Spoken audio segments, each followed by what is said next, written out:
أعوذ بالله السميع العليم من الشيطان الرجيم.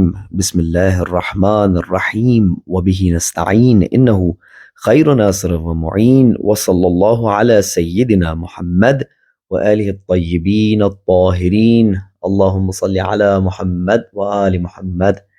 عزیزان گرامی، سامعین محترم، کاروان عطرت، پروردگار متعال کے خصوصی مہینے میں، پروردگار متعال کے پیارے مہینے میں، پروردگار متعال کے پیارے اور خصوصی مہمان، السلام علیکم ورحمۃ اللہ وبرکاتہ۔ شرح و ترجمہ دعائے حمزہ سمالی کے سلسلے میں آپ کی خدمت میں حاضر ہیں۔ ماہ مبارک رمضان کے ساعات و لمحات اور دن اور رات ہمارے ہاتھ سے نکلتے جا رہے ہیں، بہت تیزی سے نکل رہے ہیں۔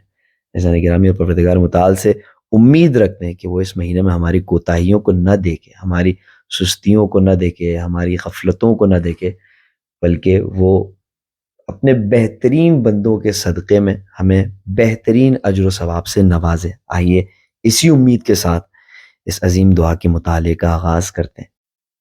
عزیزان گرامی، ہم نے دعا کے پچھلے حصے میں کچھ ایسی باتوں کو جانا، کچھ ایسی باتوں کو سمجھا کہ جن کی وجہ سے ہمارے دل میں ایک طلب اٹھی، اور وہ طلب تھی سفر پہ جانے کی۔ ہم نے کہا وقت قصدت الیک بطالبتی، اور ہم نے کہا کہ اس سفر میں ہماری زادرہ، ہماری حاجات اور ہماری دعائیں اور وہ درخواستیں جو ہم پروردگار متعال سے طلب کرنا چاہ رہے ہیں، پھر ہم نے پروردگار متعال کو بتایا، عرض کیا اللہ سبحانہ وتعالی کی خدمت میں کہ ہمیں پتہ ہے کہ ہم اس لائق نہیں ہیں، ہماری اوقات نہیں ہے کہ ہم تیرے در پر حاضر ہو سکیں اور ہم سفر کر سکیں، اس سفر پہ روانہ ہونے کی ہماری اوقات نہیں ہے۔ اس کے بعد عزیزان گرامی ایک لاجیکل کویسچن پیدا ہوا کہ پھر کیوں جا رہے ہیں اس سفر پر؟ تو ہم نے عرض کیا پروردگار متعال کے بارگاہ میں کہ اگرچہ کہ ہماری اوقات نہیں ہے، لیکن 6 چیزیں ہمارے پاس ہیں کہ جن پر ہم بھروسہ کر کے اس سفر پہ روانہ ہو رہے ہیں۔ پہلی چیز ثقتی بکرمک، پروردگارہ ہمارا اعتماد تیرے کریمانہ برتاؤ پر۔ دوسری چیز سکونی الی صدق وعدک، پروردگارہ تو نے ایک خاص وعدہ دیا ہے کہ واسأل اللہ من فضلہ، اس پر بہت تفصیلی ڈسکشن ہو چکی ہے پچھلے حصوں میں۔ تو پروردگارہ اس وعدے سے ہمارا دل مطمئن ہے کہ تو ہمارے ساتھ فضل کے ذریعے برتاؤ کرے گا، تو ہمارے ساتھ عدالت سے کام نہیں لے گا، اس لیے ہم اس سفر پہ روانہ ہو رہے ہیں۔ وَلَجَئِي إِلَى الْإِيمَانِ بِتَوْحِيدِكَ، پروردگار ہمارے دل میں جو توحید ہے وہ بھی ہمارا ایک سہارا ہے اس سفر میں۔ وَيَقِينِ بِمَعْرِفَتِكَ، پروردگار ہم اس معرفت پر یقین رکھنے کی وجہ سے نکلنے کہ اللہ رب لی غیرک، پروردگار ہمارے پاس تیرے سوا کوئی رب ہے ہی نہیں، تیرے سوا کوئی پناہ گاہ ہے ہی نہیں، ہمارے پاس کوئی دوسرا راستہ بھی نہیں، آپشن ہی نہیں ہے تیرے پاس آنے کے سوا اور کوئی دوسرا۔ اس کے بعد 5ویں چیز جو ہم نے پروردگار متعال کے بارگاہ میں عرض کی وہ یہ تھی کہ معرفتی یا مولا یا دلیل علیک، پروردگار اس سفر میں ہمارا ایک رہنما ہے، اور وہ ہمارا رہنما تیری معرفت ہے جو ہمارے دل میں حاصل ہے، تیری شناخت ہے، تیری پہچان ہے، اور ہم اس رہنما سے بہت مطمئن ہیں۔ اور اس پر بھی ہم نے گفتگو کی کہ کیوں ہم اس رہنما سے اتنے مطمئن ہیں، یہ پچھلے ریکارڈنگ میں آپ کی خدمت میں عرض کیا کہ اتنا اطمینان کیوں ہمیں پروردگار متعال کی معرفت پر جو ہمارے دل میں ہے۔ اس کے بعد ہم نے 6ٹھی چیز پروردگار متعال کے بارگاہ میں یہ عرض کی کہ ہم ایک شفیع کو تیرے در پر لا رہے ہیں، ایک ایسی چیز لا رہے ہیں جو ہماری شفاعت کرے گی تیرے در پر، اور وہ ہے وَحُبِّي لَكَ شَفِيعِي إِلَيْكَ، پروردگارہ جو ہمارے دل میں تیری محبت ہے وہ تیرے در پہ شفاعت کرے گی۔ یہاں پہ شاید سوال پیدا ہو کہ ہم اس بات کو جانتے ہیں کہ ہمارے شفیع اہل بیت علیہ السلام ہیں، انبیاء علیہ السلام ہیں، حضور اکرم صلی اللہ علیہ وآلہ وسلم ہیں، اور شہداء ہیں، صدیقین ہیں، تو یہاں ہم ان دونوں کو کیسے جمع کر سکتے ہیں کہ ایک دعا کے جملے میں ہم کہتے ہیں کہ وَحُبِّي لَكَ شَفِيعِي إِلَيْكَ، میری محبت تیرے در پر میری شفاعت کرنے والی ہے، اور ایک طرف سے ہم یہ جانتے ہیں کہ یہ تمام ہستیاں، نورانی ہستیاں وہ ہیں جو ہماری شفاعت کریں گی پروردگار متعال کے در پہ۔ تو عزیزان گرامی، پروردگار متعال کی محبت کی جھلک ہے اہل بیت علیہ السلام اور انبیاء الہی اور حضور اکرم صلی اللہ علیہ وآلہ وسلم اور تمام پروردگار متعال کے پیارے بندوں سے محبت۔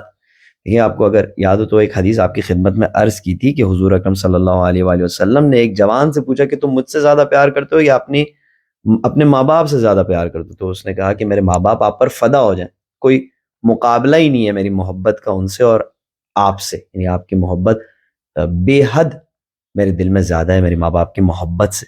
تو پھر حضور اکرم صلی اللہ علیہ وآلہ وسلم نے سوال کیا کہ اب یہ بتاؤ کہ مجھ سے زیادہ محبت کرتے ہو یا اللہ سبحانہ و تعالیٰ سے؟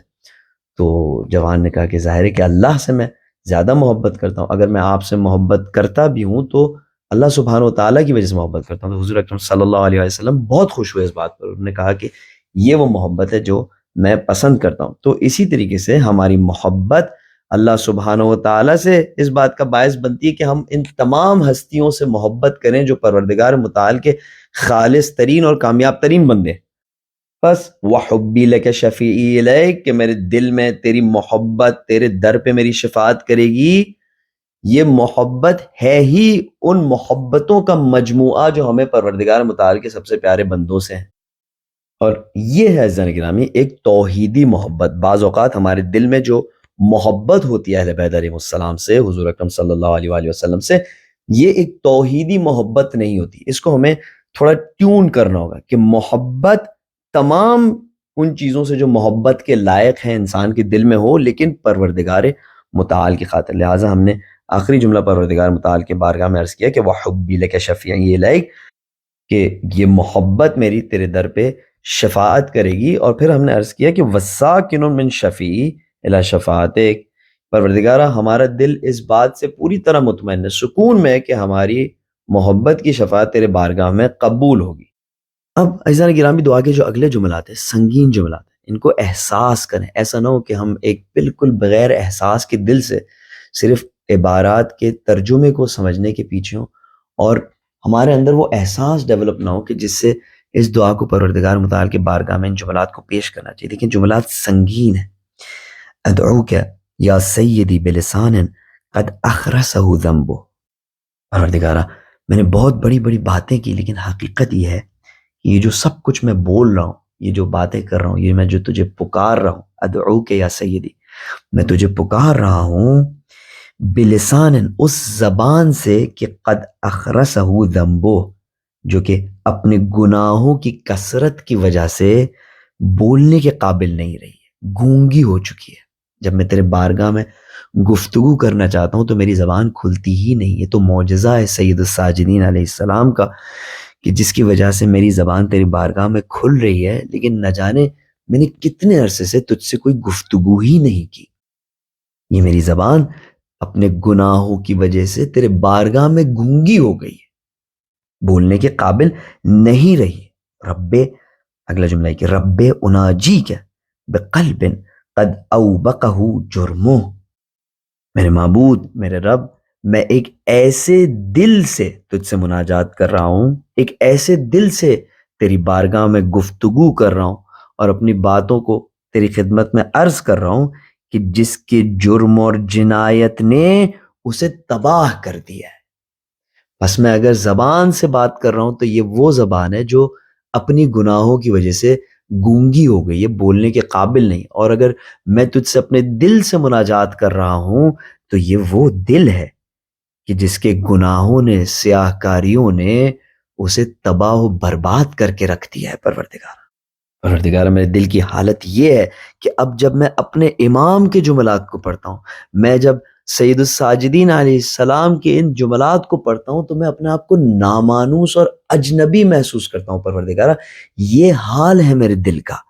پروردگارہ میں دنیا کی ہر اس چیز سے مانوس ہوں جو میری تیری جانب ہدایت نہیں کرتی۔ میں سپورٹس پلیئر سے مانوس ہوں، میں مووی سٹار سے مانوس ہوں، میں پولیٹیشن سے مانوس ہوں، میں اپنے بزنس سے مانوس ہوں، میں اپنے دوستوں سے مانوس ہوں۔ دنیا میں ہر اس چیز سے پروردگارہ میرا کنیکشن مضبوطی سے برقرار ہے، انسیت میری، الفت میری مضبوطی سے برقرار ہے کہ جو میری تیری طرف ہدایت نہیں کرتی۔ پروردگارہ اگر میں نامانوس ہوں اور اجنبی ہوں تو اس خوبصورت دعا سے، میرے امام کے ان جملات سے، یہ میرا حال ہے۔ پروردگارہ رب اناجی کا، پروردگارہ میں مناجات تو تجھ سے کر رہا ہوں، لیکن کیا بتاؤں تجھے کہ ایسے دل سے تجھ سے مناجات کر رہا ہوں کہ جس کے جرم اور جنایت نے، جس کی غفلتوں نے، جس کے گناہوں نے اسے تباہ و برباد کر دیا ہے۔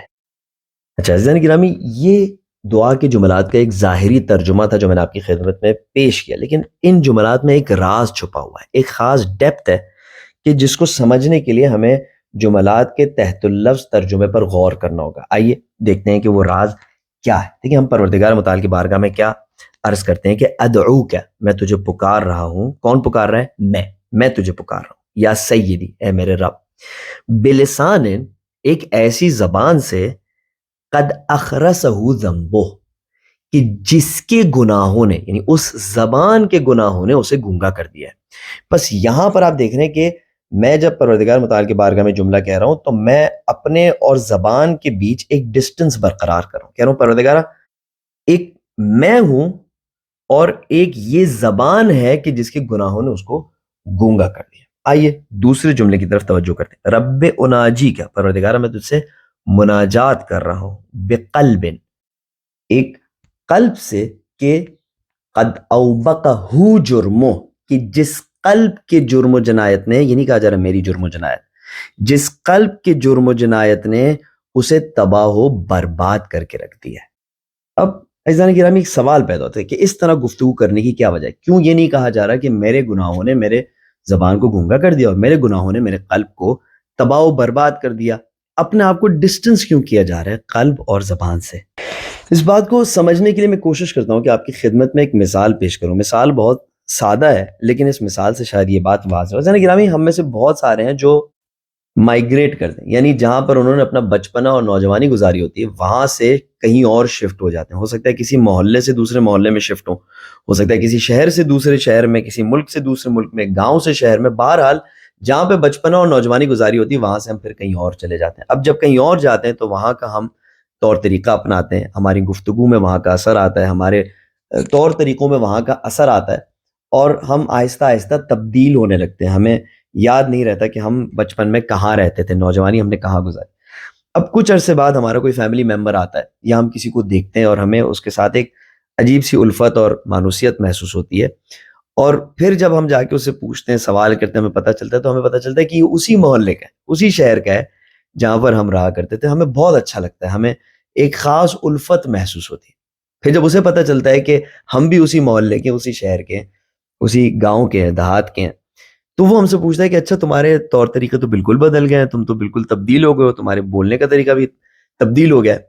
تو ایک ٹپیکل جملہ ہے کہ ہم کہتے ہیں کہ نہیں یہ تو سب ایسے ہی ہے، اصل میں دل سے تو ہم وہیں کے ہیں جہاں ہم پہلے رہا کرتے تھے، اسی محلے کے، ہم اسی ملک کے ہیں جہاں پر ہم پہلے رہا کرتے تھے. اب آپ دیکھیں اس گفتگو کے انداز میں انسان کیا کر رہا ہے، وہ کہہ رہا ہے کہ ایک میں ہوں اور ایک میرا طور طریقہ، بول چال کا طریقہ اور یہ رہن سہن کا طریقہ جو تبدیل ہوا ہے، یہ دراصل میں نہیں ہوں، میں اندر سے وہی ہوں جو کہ اس شہر میں رہتا تھا، اور جو میرے طریقے تھے اس شہر میں، اور جو میری زبان تھی اور جو میری عادتیں تھیں، میں وہی ہوں اندر سے. عزیزان گرامی انسان جب کسی جگہ سے مانوس ہوتا ہے اور پھر کہیں اور شفٹ ہوتا ہے تو اس کے اوپر گرد و غبار بیٹھ جاتی ہے. ہم پروردگار متعال کی خدمت میں عرض کریں کہ پروردگار ایک زمانہ تھا جب ہم تجھ سے بہت مانوس تھے، جب ہم بچپنے میں تھے، جب تو ہم پر اپنی محبتیں جاری کرتا تھا، ہم بہت تجھ سے مانوس تھے. ہم بار بار تیری محبتوں کو احساس کرتے تھے،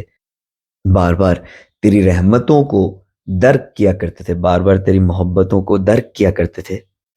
پھر ایک زمانہ آیا کہ ہم تیرے یہاں سے شفٹ ہو گئے، ہم تیرے یہاں سے مائگریٹ کر کے دنیا میں بسنے لگے. اب پروردگارہ دنیا میں بسنے کی وجہ سے ہم نے دنیا والوں کے طور طریقے اپنائے، ہمیں ان کے ساتھ گلنا ملنا تھا تو ہم نے ان کی بول چال اختیار کی، ہماری گفتگو میں ان کی گفتگو کا اثر آیا، ہمارے ذہنیت میں ان کی ذہنیت کا اثر آیا، ہمارے افکار میں ان دنیا والوں کے افکار کا اثر آیا، اور ان سے گلنے ملنے کی وجہ سے ہم نے تیرا رنگ آہستہ آہستہ چھوڑ دیا اور ان دنیا والوں کا رنگ اختیار کر لیا. اب بڑے عرصے بعد پروردگارہ کسی ماہ رمضان میں کسی خوبصورت دعا کی وجہ سے تو ہمیں نظر آئے، اور ہمیں محسوس ہوتا ہے کہ تو ہم سے سوال کر رہا ہے کہ یہ تمہارے دل کا کیا حال ہو گیا ہے، یہ تمہاری زبان کا کیا حال ہو گیا ہے. تم پہلے تو ایسے نہیں تھے، تم جب میرے ساتھ زندگی گزارتے تھے تو تمہارے دل کا حال ایسے تو نہیں تھا، تم جب میری رحمتوں کا، محبتوں کا احساس کرتے تھے تو تمہاری زبان ایسی تو نہیں تھی، یہ تم نے کیا رنگ اختیار کر لیا ہے. ایسا گرامی یہاں ہم پروردگار متعال سے عرض کرتے ہیں کہ پروردگارہ یہ زبان میری زبان نہیں ہے، دراصل میں تجھ سے الفت و محبت رکھتا ہوں پروردگار. یہ دل جو اتنا سیاہ اور خطا کار ہو گیا ہے یہ میرا دل نہیں ہے پروردگار. میں تو وہی ہوں جو تجھ سے محبت کرتا تھا، میں وہی ہوں جو تجھ سے مانوس تھا. یہ تو دنیا کی وجہ سے میں نے ایک کیریکٹر اختیار کیا ہے، ایک بھیس میں نے اپنے لیے سلیکٹ کیا اور میں اس کو پہن کر گھومتا ہوں پروردگارہ. دراصل میں وہی تیرا بندہ ہوں جو تجھ سے مانوس تھا. بس میری ایک غلطی ہو گئی کہ میں نے تجھ پر اعتماد نہیں کیا. بس میری غلطی یہ ہو گئی کہ دنیا والوں کو خوش کرنے کے لیے، ان کے ساتھ گل ملنے کے لیے میں نے تیرا رنگ ہٹا کر ان کا رنگ اپنا لیا پروردگارہ۔ اب میں اپنی زبان کو گویا ڈسون کر رہا ہوں، میں اپنے قلب کو ڈسون کر رہا ہوں، میں کہہ رہا ہوں یہ میری زبان ہے ہی نہیں۔ ادعوک یا سیدی بلسان، ایک زبان سے قد اخرسہ ذنبو، جس کے گناہوں نے اس کو کالا کر دیا۔ ہاں قصوروار میں ہوں، لیکن یہ زبان اب میری نہیں ہے۔ رب اناجی کا بقلب قد اوبقہ جرم، ایک ایسے دل سے تجھ سے مناجات کر رہا ہوں کہ جس کے جرم و جنایت نے اسے سیاہ کر دیا ہے پروردگارہ۔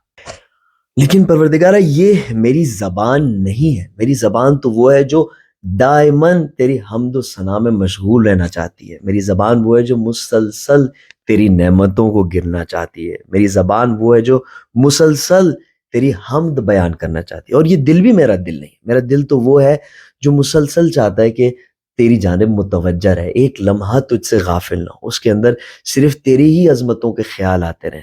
میرا دل وہ ہے کہ جو مستقل طور پر ایک توحیدی مزاج اپنانا چاہتا ہے اور ہر چیز کو توحیدی نظر سے دیکھنا چاہتا ہے۔ تو پس پروردگارہ میں تیری خدمت میں حاضر ہوں ایک ایسی زبان سے کہ جس کے گناہوں نے اسے بولنے کے قابل نہیں چھوڑا، اور ایسے دل سے کہ جس کی جرم و جنایت نے اسے تباہ و برباد کر دیا۔